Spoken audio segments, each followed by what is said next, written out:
Force is equal to a t plus b t square. T is time, f is force. F क्या है आपका? Force है. और T क्या है? टाइम है. So what are the dimensions of a and b? Find the dimension of a and dimension of b. कैसे find करेंगे? ये आपका थर्ड क्वेश्चन है, राइट? हम कॉन्टिन्यूशन में उसी को प्रिंसिपल ऑफ होमोजेनिटी को ही कंटिन्यू कर रहे हैं. कैसे फाइंड करोगे? एफ क्या है आपका? A t plus b t square है ना? तो फोर्स की डायमेंशन है यहाँ पे, और ए टी की भी कलेक्टिवली फोर्स की डायमेंशन आएंगी, और बी टी स्क्वेयर की भी कलेक्टिवली फोर्स की डायमेंशन आएंगी, because same dimensions can be added और सब्ट्रैक्टेड, राइट? ठीक है. And what are the dimensions of force? It is M L T minus two. अब इसका मतलब ए टी की डायमेंशंस क्या है? Dimension of a and dimension of t. yes, it is equal to mlt minus 2, so we can get the dimension of a from here, mlt minus 2, और ये आपका नीचे जाके डिवाइड हो जाएगा. ठीक है. तो mlt minus 3 ये आपकी आ गई a की dimension. Similarly we can find dimension of b. b की डायमेंशन कैसे? यस. ठीक है. Dimension of b, dimension of t square is t, and we can write like this. No, t square, no. तो this is mlt minus 2. So b, dimension of b is mlt minus 2 in the square bracket divided by t square. इसको ऊपर लेके जाओगे तो mlt minus 4 आ जाएगा. m1 l1 t minus 4. ठीक है. Please right this. Question number 4. Find the dimension of a upon b.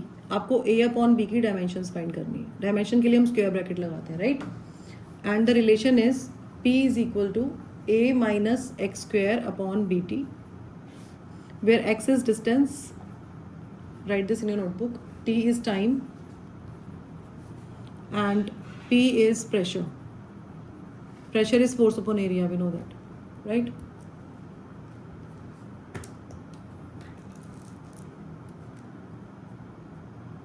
कैसे करोगे? p into bt is equal to a minus x square. ठीक है.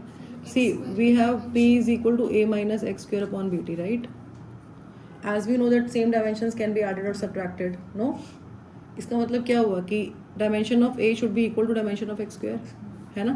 So if I want to find dimension of a, तो dimension of a is same as that of x square. It is L2 because it is distance.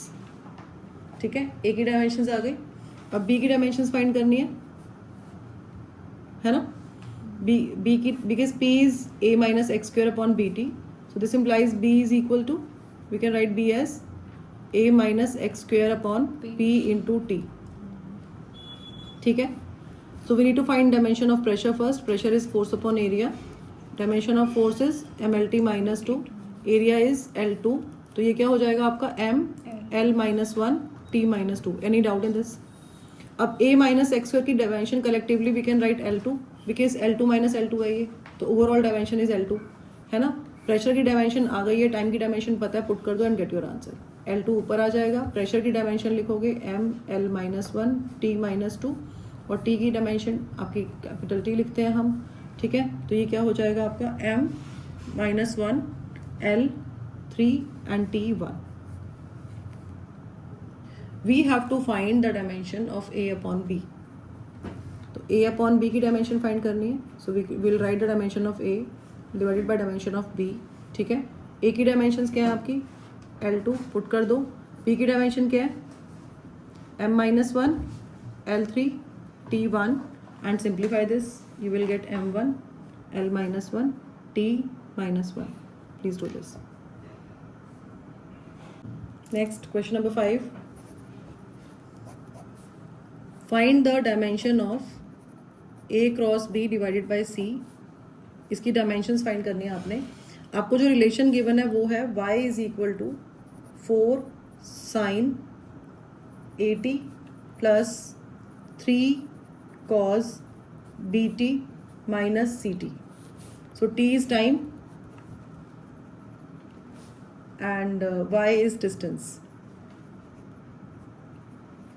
पहले खुद try करो इसको कैसे करेंगे.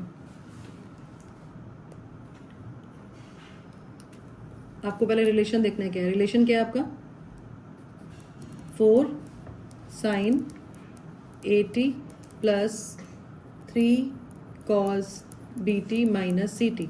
Y is distance and T is time and we are supposed to find the dimensions of A cross B upon C. कैसे करेंगे? देखो sign के अंदर जो भी आता है वो एंगल होता है, कॉस के अंदर जो भी आता है वो एंगल होता है, right? Sine theta cos theta ऐसे होता है ना. तो अगर आप जैसे साइन 80 है तो 80 की जो डायमेंशंस होंगी आपकी वो सेम होंगी जो थीटा की डायमेंशन है. क्या थीटा की कोई डायमेंशन होती है? Theta is dimensionless, angle is dimensionless. तो अगर आपको ए की डायमेंशन फाइंड करनी है तो ये क्या हो जाएगा? 1 अपॉन टाइम की डायमेंशन है ना, t माइनस 1 आ गई. क्लियर है? कोई डाउट तो नहीं है इसमें? Similarly we can find the dimension of b. Again we have b t cos b t, तो कॉस थीटा के जैसे वर्क कर रहा है तो बी टी की जो डायमेंशन होंगी वो सेम होंगी as theta, right? This implies dimension of b is dimension of theta upon dimension of t. ऐसे लिख सकते हैं हम. थीटा आपका डायमेंशन लेस है तो 1 upon T it is T minus 1 same. और नेक्स्ट आपका जो लास्ट है वो क्या है? सी टी है ना. तो सी टी किसके इक्वल होगा? देखो ये पूरा जो कलेक्टिवली ये एक टर्म है, ये एक टर्म है और ये एक टर्म है. तो ये प्लीज लुक एट दिस, ये तीनों टर्म्स जो हैं वो आपस में ऐड सब्ट्रैक्ट हो रही है. तो ultimately we are getting y and y is distance. तो ये तीन टर्म्स है, we have these three terms and we are adding or subtracting these three terms to get y and y is the distance, right? तो we'll add इधर distance ना, इधर subtract और add distance to distance. No, distance को distance की जो dimensions होंगी उसी में ही ऐड सब्ट्रैक्ट कर सकते हो आप. तो सी टी की डायमेंशन किसके जैसी होंगी? y जैसी होंगी, ठीक है? तो dimension of c dimension of t is equal to dimension of y, right? So we can write dimension of c as dimension of y, it is L distance है and t का is capital T, so we can write LT minus 1 for this. Now we have to find A cross B upon C. ठीक है, just put the values and we will get your answer. Square bracket A cross B is T minus 1, B is T minus 1, C is LT minus 1. ठीक है, तो L minus 1 and T minus 1 is the answer. Or you can write M0 if you want to, M0. I'm writing next question here, question number 6. So in this question we have the position of particle at time t and it is given by relation xt is equal to nu naught by alpha 1 minus c raised to the power minus alpha t. So here nu naught is the constant, it is a constant and alpha is greater than 0. ठीक है, it is given to us. Find the dimensions of nu naught and alpha. This is the question. C. कैसे find करेंगे? First of all look at this, we have 1 minus c raise to the power minus alpha t. ठीक है, so according to the principle of homogeneity we have a constant here. तो ये alpha T क्या होगा हमारा? Dimension less है ना. तो alpha t collectively is dimensionless. No, अगर ये डायमेंशन लेस है तो अल्फा की डायमेंशंस निकाल सकते हैं हम. क्या होगी? 1 अपॉन टी और we can write t minus 1. ठीक है, क्लियर है? एक चीज हो गई, अल्फा की डायमेंशंस निकल गई. सेकंड क्या बोला है इसने? न्यू नॉट की डायमेंशंस फाइंड करो. जो आपकी डिस्टेंस की डायमेंशंस हैं वो आपके किसके इक्वल होंगी? न्यू नॉट बाय अल्फा की डायमेंशंस की. ठीक है, तो न्यू नॉट की डायमेंशंस डिवाइडेड बाय अल्फा की डायमेंशंस, बिकॉज ये डिस्टेंस है और ये भी डिस्टेंस है, राइट? ठीक है, तो collectively total overall it has a dimension of distance है ना. इसकी डायमेंशंस जो है वो डिस्टेंस की है. तो यहाँ से आपका जो न्यू नॉट की डायमेंशंस आएंगी वो क्या आएंगी? एक्स की डायमेंशन मतलब एल, अल्फा की डायमेंशंस मतलब टी माइनस 1 है ना. इसको आप वहाँ ले जाओगे, एक्स की डायमेंशन एल, अल्फा की टी माइनस 1. तो न्यू नॉट की डायमेंशन क्या आ गई आपकी? L T minus 1. Done. Any doubt in this? So next question, question number 7. The dimensions of physical quantity x we have to find out, ठीक है, and the relation is force is equal to x upon density, and we have to find dimension of x. कैसे find करेंगे? So for dimension of x easy है, you can do it. No? Force की dimension multiply by density की dimension. Force की dimension क्या होती है? mlt minus 2.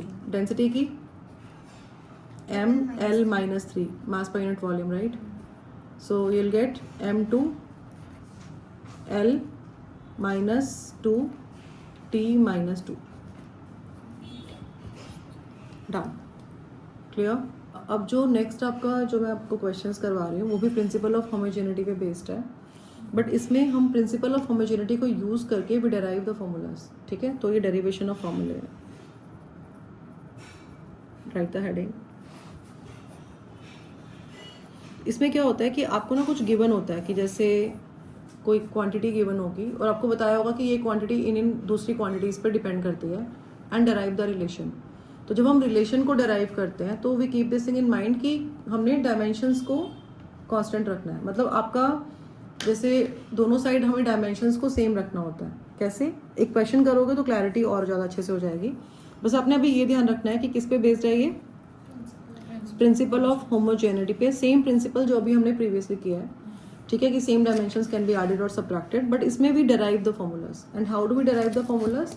हमें कुछ एक क्वांटिटी नंबर ऑफ क्वांटिटीज पे डिपेंडेंट दी होगी and we have to derive the relation और will keep this thing in mind कि both the sides we have the same dimensions. ठीक है, तो let's take the first question. So we have the period of revolution of a planet around the sun. Time period ना, जैसे सन के around कोई भी planet है, जैसे सन है और ये प्लैनेट है और इसके अराउंड उसका जो पीरियड ऑफ रेवोल्यूशन है, टाइम पीरियड ऑफ रेवोल्यूशन जो है इसका ये, तो ये आपको दिया हुआ है कि ये डिपेंड करता है, T depends upon number 1 radius पे, रेडियस ऑफ द ऑर्बिट. ठीक है. Number 2 it depends upon mass of the sun. Sun के मास पे डिपेंड करता है, mass of the sun. And number 3 it depends upon gravitational constant, capital G we know, right? And we have to prove that t square is proportional to r cube. You might have read this relation. This is Kepler's third law of planetary motion.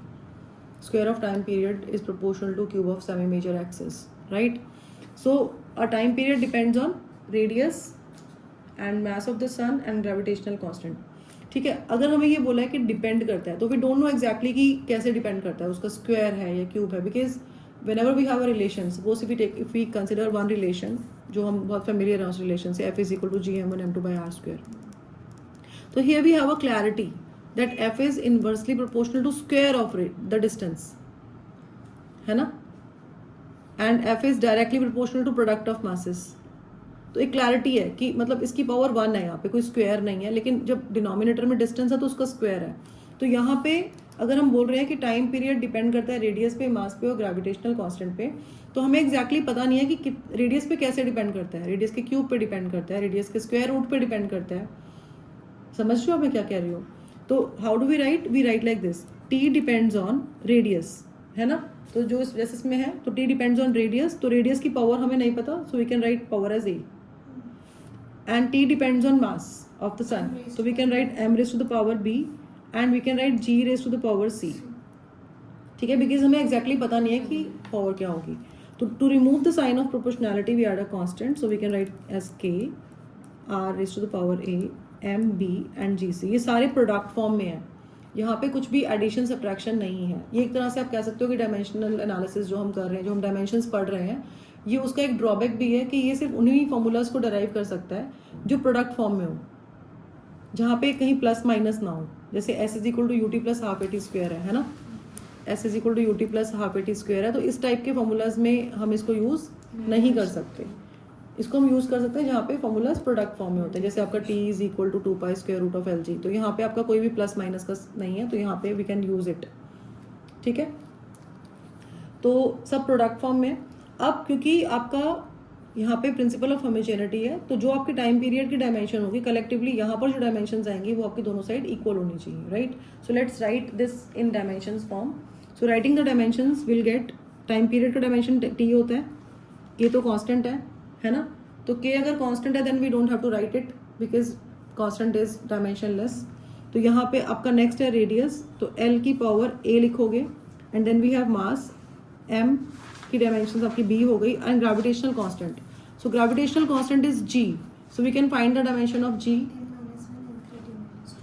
yes m-1 l3 t-2 and you can derive this from here, from this relation, है ना. तो आपका जो g है यहाँ से वो F r square upon m1 m2 आ जाएगा. तो you can put the dimension and you will get the dimension of g as m-1 l3 t-2 और ये आगे पावर c. अब जो m की डायमेंशन है उनको कलेक्टिवली लिखेंगे. जैसे m की डायमेंशन यहाँ पे क्या है, b है, और यहाँ पे क्या है, माइनस c है, तो will right b minus c. l की डायमेंशन यहाँ पे क्या है, a, और यहाँ पे क्या है प्लस 3c, और t की डायमेंशन क्या है यहाँ पे माइनस 2c, ठीक है, इज इक्वल टू t. अब t का मतलब क्या है कि यहाँ पे m 0 है, l 0 है एंड t 1 है. Now you can compare easily, no. तो m की डायमेंशन यहाँ पे b माइनस c था और यहाँ पे 0 है, तो b minus c is equal to 0. We can equate like this. And a plus 3c l के ऊपर है, तो यहाँ पे 0 है, तो a plus 3c is also 0 and t is minus 2c here, no, है ना. तो अगर माइनस 2c कंपेयर करोगे तो पावर्स को, तो minus 2c is equal to 1 आ जाएगा. तो यहाँ से आपकी c की वैल्यू आ गई minus half. c minus half जब यहाँ पुट करोगे तो यूल गेट a. ये क्या है, 3a plus 3 into minus half is equal to 0, है ना. तो यहाँ से आपका जो a है वो क्या आ जाएगा 3/2. और जब c की वैल्यू को यहाँ पुट करोगे तो b is equal to c है. तो whatever value of c you have the same value of b we can write as minus half, ठीक है. तो c is minus half and b is also minus half and a is 3/2. Let's go back to this, ठीक है. तो t is equal to k r raised to the power a है, तो a की power यहाँ पे 3/2 हो गया, और m के ऊपर b है ना, तो माइनस हाफ, और c के ऊपर अगेन g के ऊपर माइनस. तो आपका जो t है, अगर हम बिकॉज हमें रिलेशन जो फाइंड करना है t और r क्यूब में फाइंड करना है, तो t is proportional to r raise to the power 3/2 आ गया.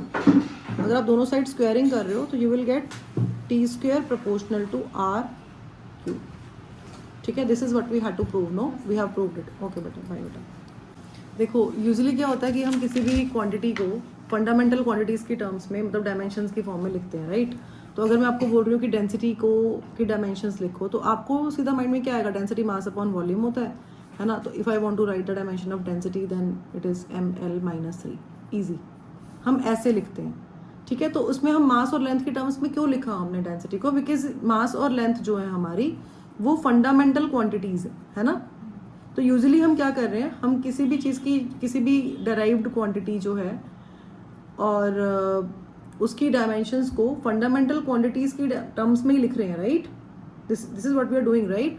अगर आपको ऐसे में लड़ी, अगर फोर्स की डायमेंशन लिख रहे हो तो आप mlt-2 लिख रहे हो, again mass length and time आ गया, है ना. अगर आप एनर्जी की या वर्क की डायमेंशंस लिख रहे हो then you are writing ml2t-2, again आपका मास और लेंथ आ गया, टाइम आ गया, ठीक है. करंट भी आ सकता है ना, डिपेंड करता है कि क्वांटिटी क्या है. जैसे इलेक्ट्रिक पोटेंशियल है अगर, तो वर्क अपॉन चार्ज होता है, हमने लास्ट क्लास में किया था. तो अगर मैं आपको ये बोलूँ कि हम ये फंडामेंटल क्वांटिटीज़ जो है मास लेंथ एंड टाइम इसकी टर्म्स में नहीं लिख रहे हैं, and we are taking, suppose if I take a velocity, force and energy, these 3 quantities as my fundamental quantities, मतलब मैं इसको फंडामेंटल यूनिट्स की तरह अगर कंसिडर करूँ, ठीक है. And I want to write the dimensions of mass in terms of velocity, force and energy, then how will I write? Again the same principle of homogeneity will work here. अब वो principle कैसे work करेगा, let's find out. देखो, आपको मास की dimensions को velocity, force और energy की टर्म्स में लिखना है, right. But we do not know कि वो वेलोसिटी पे या फिर वो फोर्स पे या एनर्जी पे कैसे डिपेंड करता है कि पावर क्या आएगी, राइट. उसका हमें कोई आइडिया नहीं है. तो हम क्या लिखेंगे, we will write mass as equal to, you can write k as a constant if you want to. तो v की पावर a लिख सकते हो, f raise to the power b and e raise to the power c. तो because we don't know exactly कि square root लगेगा, as I told you, है ना. मास की डायमेंशन इज जस्ट m1, और if you want to write you can write L0 T0, it's your choice. ठीक है. Velocity की जो डायमेंशंस होती हैं वो होती हैं LT minus 1 and we can write A here like this, and F is MLT minus 2 and power B, and energy is work, right? Say they have the same dimensions, so ML2 T minus 2 C. Just simplify this, you'll get M1 L0 T0, and here M, we have M raised to power B, and then here we have C, right? So we can write them together as B plus C, and L we have A, and here we have B plus B, and 2 and C plus 2C. So A plus B plus 2C we have, right? No? Yes. And for T we have minus A here, and here we have minus 2B, and here we have minus 2C. Now compare both the sides. So you will get B plus C as 1, A plus B plus 2C as 0, minus A minus 2B minus 2C as 0. ठीक है. अब because B plus C is 1, right? So B is 1 minus C, है ना. So you just have to solve these two. Either you can solve these equations, or you can put the value of B here and solve for A and C first. It's your choice. ठीक है. ये भी कर सकते हैं हम कि इसको 1 माइनस सी यहाँ पुट कर दें बी के प्लेस पे, और ए और सी की दो इक्वेशंस फॉर्म करके ए और सी निकाल के फिर सी की वैल्यू को पुट करके यहाँ पे बी निकाल लें. सेकेंड आप ये भी कर सकते हो, you can compare the coefficients, you can multiply this equation by 2, है ना. तो जब इस इक्वेशन को आप 2 से मल्टीप्लाई करो, let's not do this, we can do like this. इसको आप 2 से जब मल्टीप्लाई करोगे तो 2a plus 2b plus 4c is equal to 0 होगा. Now you can add these two equations, तो you will get one equation in A and C. तो मतलब it's your choice at how. Yes yes yes. Minus भी कर सकते हो, plus भी कर सकते हो, तो कैसे भी करके आपको इक्वेशंस मैं करवाऊँ या हो जाएगा? हो जाएगा ना. तो यहाँ से जब आप सॉल्व करोगे ना, तो you will get A as -2, B as 0 and C as 1. ठीक है. तो अब पुट दीज वैल्यूज हियर. तो M क्या आएगा आपका? Dimension of M V -2, F 0 and E 1. ठीक है.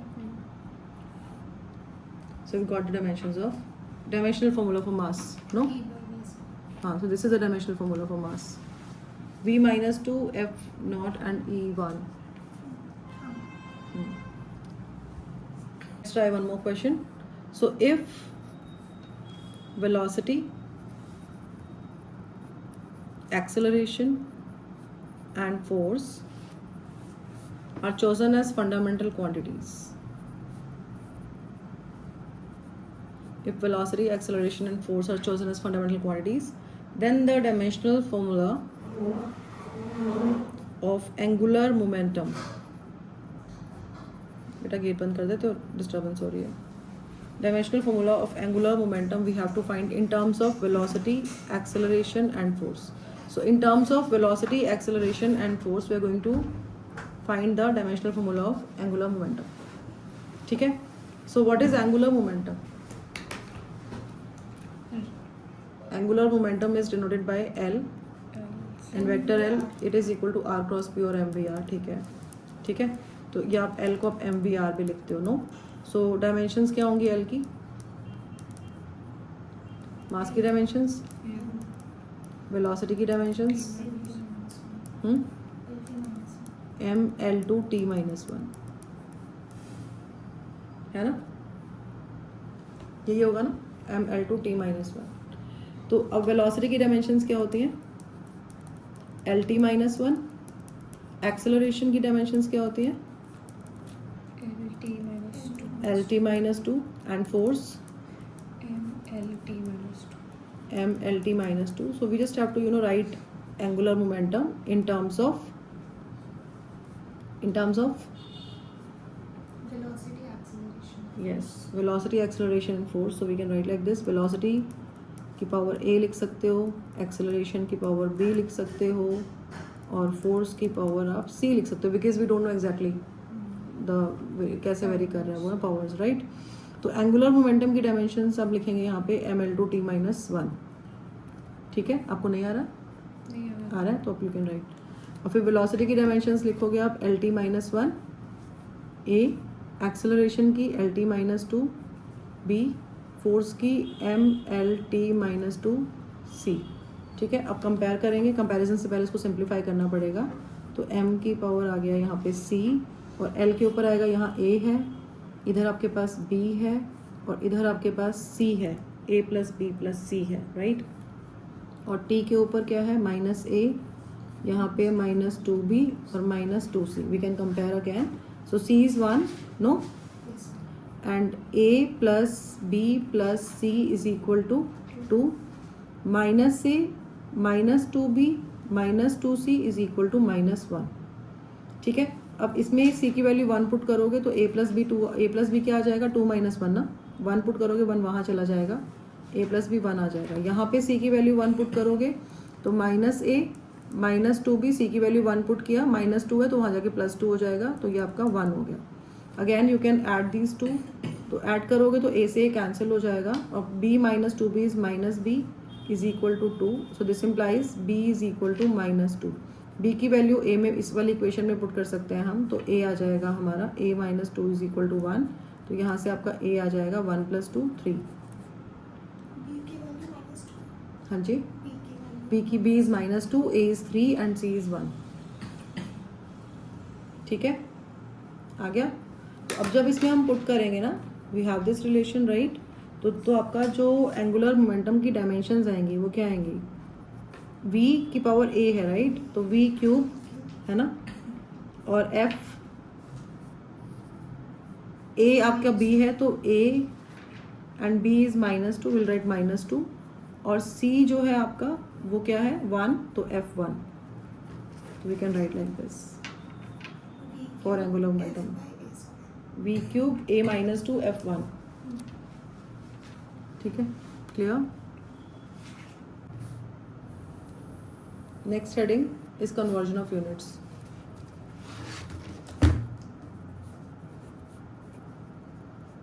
कन्वर्जन ऑफ यूनिट्स भी आपका इस डायमेंशनल एनालिसिस इस पे इक्वेशन पे बेस्ड है। मतलब जो आपके यूजेस होते हैं डायमेंशनल इक्वेशंस के, है ना, जो हम डायमेंशनल इक्वेशंस फॉर्म करते हैं उसके जो यूजेस होते हैं वो, उसमें एक है आपका कन्वर्जन ऑफ यूनिट्स। एक टाइप की यूनिट को दूसरे टाइप की यूनिट में कन्वर्ट करना। कैसे, for example if I say that 1 metre में 100 सेंटीमीटर होते हैं। ठीक है, तो आपने ऐसा कुछ रिलेशन किया हुआ है n1u1 is equal to n2u2। तो ये जो n1 और n2 है ये न्यूमेरिकल वैल्यू है और u1 और u2 इसकी यूनिट है, राइट। तो n1 आपका यहाँ पे अगर हम देखें तो 1 है and n2 is 100, no, u1 is metre and u2 is centimetre. तो अगर आपकी यूनिट बड़ी है तो उसकी न्यूमेरिकल वैल्यू छोटी होती है, ऑब्वियस है। यूनिट मीटर है तो न्यूमेरिकल वैल्यू छोटी है, और यूनिट छोटी है अगर सेंटीमीटर है तो न्यूमेरिकल वैल्यू बड़ी होती है। ठीक है, क्लियर है। तो आपके पास जो रिलेशन है, कोई भी क्वांटिटी है उसको, जैसे लेंथ है ये, तो उसको हम n1u1 या n2u2 इस फॉर्म में we can write like this. ठीक है, तो अब ये जो आपकी यूनिट है, तो यहाँ पर तो मीटर थी, तो आपकी यूनिट अगर देखा जाएगा डायमेंशंस लिखोगे तो L1 आ जाएगी फॉर मीटर और centimetre, it is L1। But हमें नहीं पता ना एग्जैक्टली, कभी कभी हमारे पास यूनिट ऐसे भी होती है जैसे kilogram metre square per second square, we can have units like this, है ना। तो इसमें ml2t-2 वाला फॉर्म आ जाता है। तो हमें एग्जैक्टली पता नहीं है कि जो यूनिट है वो उसकी पावर्स क्या है ना, पावर्स क्या है हमें एग्जैक्टली पता नहीं होगी। ये तो हमने एक सिंपल सा बेसिक सा एग्जाम्पल ले लिया लेंथ का, बट कैसे भी कॉम्प्लिकेटेड यूनिट्स भी हो सकती हैं। तो हम u1 को अगर लेते हैं m1, है ना, तो यहाँ पे हम ले रहे हैं m1a L1b और t1c, इस फॉर्म में लिख रहे हैं। तो m1 L1 t1 आप मतलब जैसे आपका किलोग्राम में ले रहे हो, या फिर अगर आप MKS सिस्टम ले रहे हो अगर, तो ये किलोग्राम हो जाएगा, ये मीटर हो जाएगा और ये सेकेंड हो जाएगा अगर if you taking MKS system. और similarly we can write u2 as it is another system of units. ये सपोज हमारा CGS है, मान लो CGS है, तो आपका जो मास है वो किस में होगा, ग्राम में, तो m2। पावर्स लेकिन सेम रहेंगी। देखो अगर आप किसी चीज़ की यूनिट लिखते हो, अगर हम यूनिट लिख रहे हैं एक्सेलरेशन की, then we write metre per second square, but sometimes we get the unit as this ना, of acceleration centimetre per second square. तो इसमें सिर्फ पावर्स तो सेम ही रहती है ना, यहाँ पे 1 है अगर तो यहाँ पे भी 1 है, यहाँ पे स्क्वायर है तो यहाँ पे भी स्क्वायर है, लेकिन सिर्फ इसकी ये यूनिट चेंज होती है मीटर से सेंटीमीटर, राइट। ऐसे यहाँ पे सिर्फ m1 को m2 कर रहे हैं, किलोग्राम को ग्राम में, बस उसकी पावर तो सेम ही रहेगी ना अगर सेम क्वांटिटी है तो, ठीक है। और ऐसे ही L2 की पावर b और T2 की पावर c, तो सेम क्वांटिटी के लिए हमारी पावर्स जो होती हैं वो क्या रहती हैं, सेम रहती है, राइट। इसमें कोई डाउट तो नहीं है। अब बिकॉज आपका n1u1 is equal to n2u2 है, so we can write n2 and in the bracket we'll write the dimensions of u2 now. It is m2a, l2b and t2c, and n1 now write for u1. u1 is m1a, l1b and t1c, right? So we can write n2 as n1. अब यहाँ पे you can write them together, m1 by m2 you can write like this, no? a, move this to the other side, no? L1 by L2 B and T1 by T2 C. So this is the way जिसमें हम convert करते हैं one system of unit को दूसरे system of unit में. For example if I ask you to convert 1 joule into erg, then how will you do it? Or 1 Newton into dyne, then how will you do it? Let's take 1 Newton into dyne first. पहले हम देखेंगे हमारे m1 l1 t1 क्या है, m2 l2 t2 क्या है. तो हमारे पास 1 न्यूटन है और तो 1 is the numerical value, right. तो n1 की वैल्यू तो 1 है, तो क्लियर है. सेकंड आपका जो न्यूटन है आपका मतलब फोर्स की यूनिट है, राइट. तो फोर्स की जो डायमेंशंस होती हैं वो क्या होती हैं, mlt -2, ये भी हमें पता है, ठीक है. अब आपका जो u1 है तो उसमें m1 क्या है आपका, ये आपका mks सिस्टम में है ना. और ये जो डाइन है आपकी यूनिट ये आपकी CGS सिस्टम में है. तो इसमें जो m1 होगा आपका वो 1 kg ले सकते हैं और L1 क्या लोगे 1 मीटर और T1 इज 1 सेकेंड. और अगर आप सेम आप CGS सिस्टम में करते हो तो आपका m2 क्या होगा 1 ग्राम और L2 क्या होगा 1 सेंटीमीटर एंड T2 होगा आपका 1 second and we have to find n2, ठीक है. तो n2 कैसे फाइंड करेंगे हम, तो will write n2 is equal to n1 is 1 do it is 1. यहाँ पे आपका m1 बाई m2 है ना, will write this formula first. a l1 by l2 b t1 by t2 c होता है, राइट. तो a और b c की वैल्यू पता है हमें. What is a is 1, b is 1 and c is -2. तो we can put the values here, ठीक है. अब कैसे करेंगे इसको,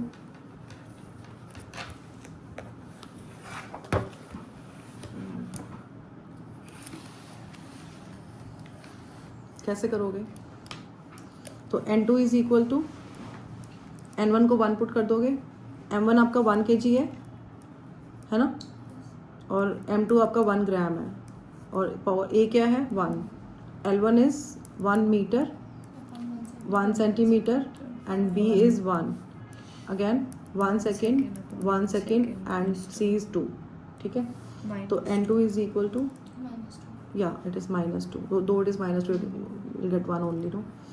So 1 kilogram is 1000 grams. तो इसको हम 10 की पावर 3 लिख सकते हैं सिंपली बिकॉज अल्टीमेटली कैंसिल हो गया बाकी तो है ना. और 1 metre is 100 centimetre, so we can write this is 10 square. तो n2 कितना आ गया आपका 10⁵ टाइम, ठीक है.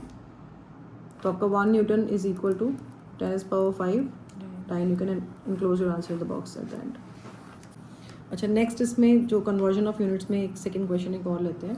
Now we are going to convert 1 joule into अर्ग,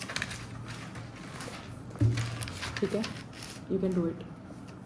this is the unit of energy, right. And energy की डायमेंशंस क्या होती हैं, ml2t-2. So what is the a, b and c here? a is 1, b is 2 and c is -2. and what is n1? it is 1 है ना, n1 is 1. so just write the same formula.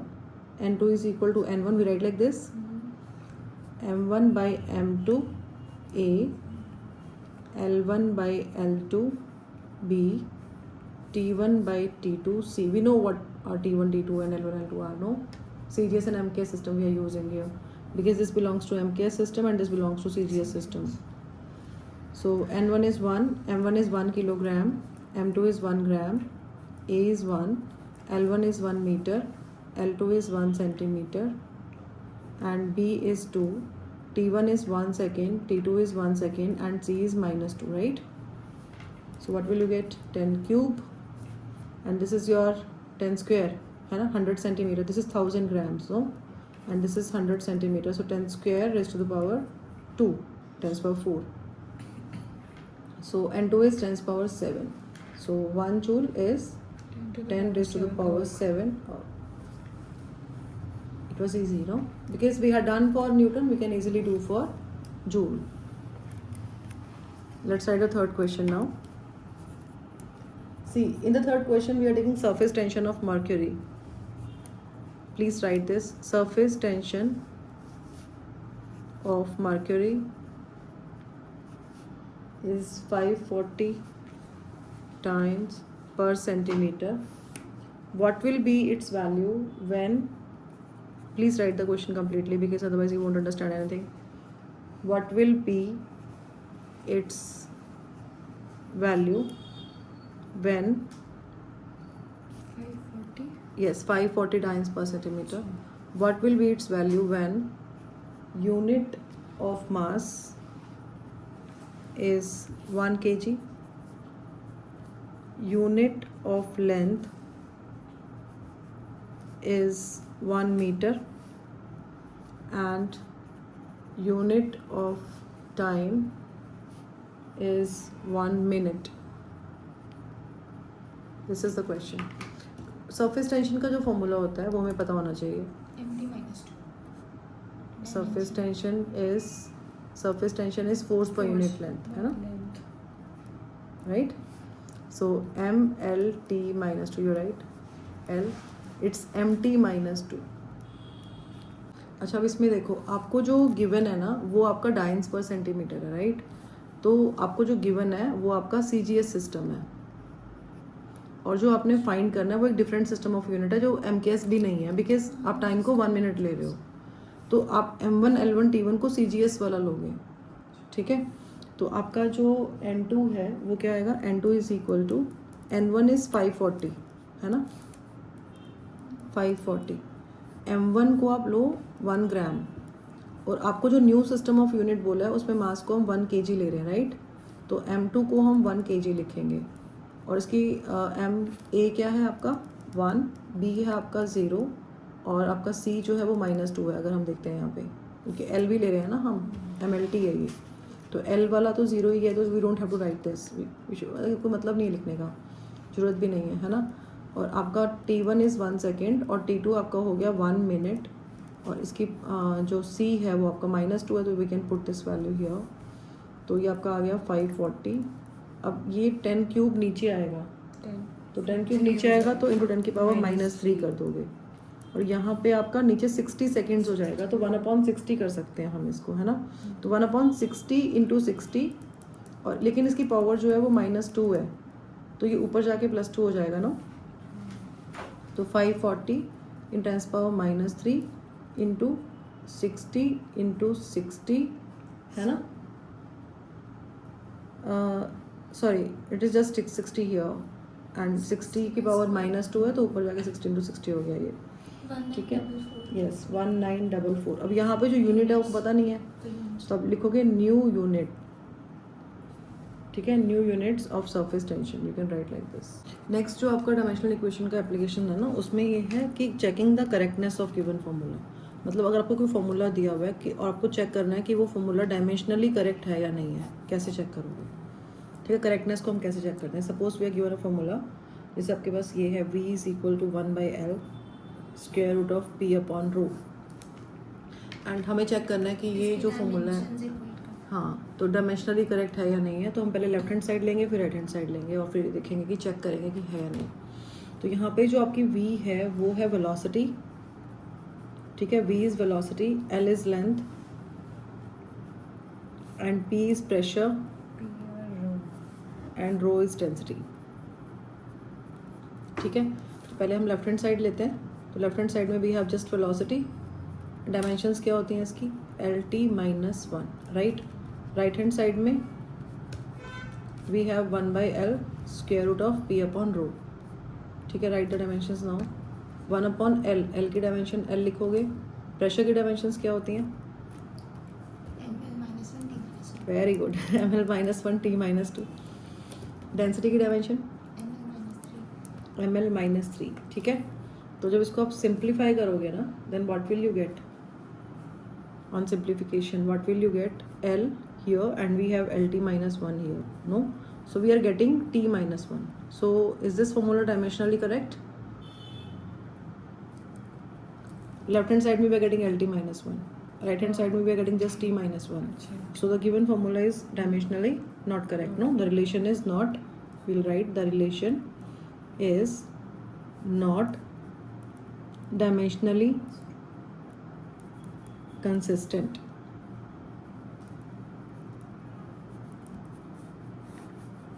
ठीक है, कर सकते हैं हम ऐसे check.